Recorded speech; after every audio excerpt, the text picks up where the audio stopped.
के देवता है। आप देखते हैं कि दिवाली पर लक्ष्मी माता के संग गणेश जी पूजते हैं, लक्ष्मी के संग नारायण पूजे तो ये दोनों की जोड़ी है। गणेश और लक्ष्मी की तो कोई जोड़ी नहीं है। याद रखना, लक्ष्मी मैया जब नारायण के संग बैठती है तो वो बाएं हाथ पर बैठती है, बाएं हाथ पर पूजा होती है माँ की, भगवान की तरफ से बाएं हाथ पर। और जब लक्ष्मी मैया गणेश जी के संग पूजा होती है तो गणेश जी की तरफ से दाहिनी तरफ बैठती है।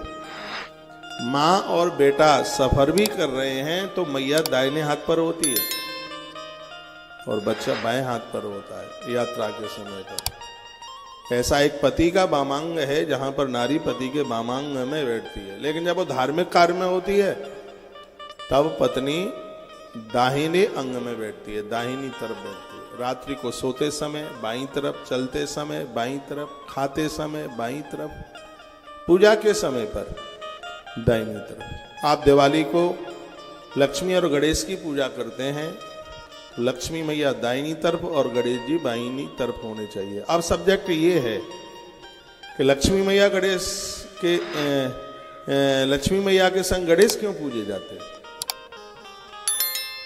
लक्ष्मी मैया के संग गणेश इसलिए पूजे जाते हैं क्योंकि लक्ष्मी धन की प्रतीक है और जीवन में जब धन चल करके आता है तो दुर्गुण भी बहुत आते हैं, व्यसन बहुत आते हैं। धन में 48 दोष हैं, 48 दोष हैं धन में। यह श्रीमद् भागवत के 7वें स्कंद में इस बात की वर्णनता की गई है। पैसा आवे और व्यक्ति कुकर्मों से बचा रहे, भगवान की बहुत बड़ी कृपा है। नहीं तो पैसा शराबी बना देता है, पैसा व्यभिचारी बना देता है, सत्कर्मों को नष्ट कर देता है पैसा। रावण के पास धन ही तो ज्यादा हो गया था, ब्राह्मण के घर में जन्म लेता हुआ भी रावण कुकर्मी हो गया, गलत कामों में फंस गया। ये पैसा करता ही ऐसा है।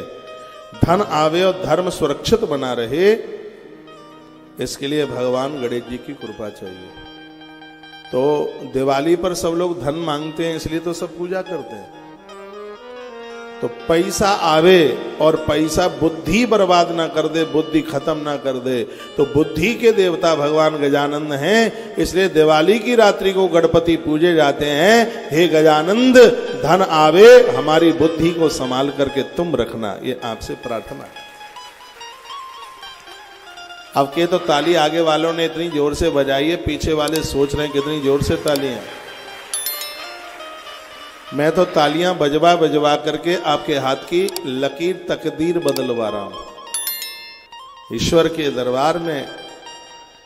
और ताली क्या, ये समझ लो कि भगवान के दरबार में आप वाद्य बजा रहे हैं। शंकर का एक भगत था जिसको 1000 हाथ थे, एक ही बार में 2-2 हजार तालियां बजाता था, उसका नाम था वाणासुर। हमारे ग्रंथों में लिखा है कि स्तुति में, कीर्तन में ताली भगवान को अति प्रसन्न करती है। इसलिए कथा के बीच में आप कभी कभी, मैं भी बजाता रहता हूं ताली। तो अब ये समझ में आया है कि गणेश क्यों पूजते हैं। गणेश जी इसलिए पूजते हैं कि बुद्धि ठीक बनी रहे। शंकर जी के शिवालय में कार्तिकेय की पूजा होती है। कार्तिकेय संयम के प्रतीक है। हम 4 घंटा पूजा में बैठे, ये उतना मायना नहीं रखता जितना कि हम संयमित होकर बैठे हैं, क्रोध न आवे। नहीं तो पूजा में क्रोध भी तो खूब आ जाता है। एक बार मैं कहीं अनुष्ठान में, मेरा विद्यार्थी काल था और मैं कहीं अनुष्ठान में गया, वो नवरात्रा थी।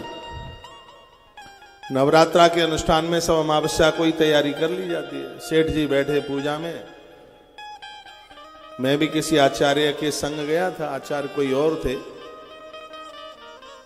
तो दुर्गा पाठ था उसमें, तो वो सेठ जी एक मिनट पर घर वाली को गालियां दे पूजा में बैठ के, तेरी अकल खत्म हो गई है। और वो ऐसी बुरी बुरी गाली देवे, जनेऊ नहीं है, कपूर नहीं है, माला नहीं है, ये नहीं है, घी नहीं है, चमचा नहीं है, चमचिया नहीं है, दही नहीं है। तो पूजा में ये क्रोध ना आवे, उसके लिए कार्तिकेय की जरूरत है। संयमित जीवन, मंदिर में जाएं, सुंदर पुरुष सुंदर स्त्री को देख करके मन में विकार न आवे। तीर्थों में जावे, तीर्थों में अपराध न हो, इसलिए महादेव के संग भगवान कार्तिकेय की पूजा होती है। कार्तिकेय को पूजने से इंद्रियां अपने बस में हो जाती हैं। कार्तिकेय को पूजने से लोग दशरथ बन जाते हैं, और जो लोग दशरथ बनते हैं उन्हीं के घर में प्रभु राम चल कर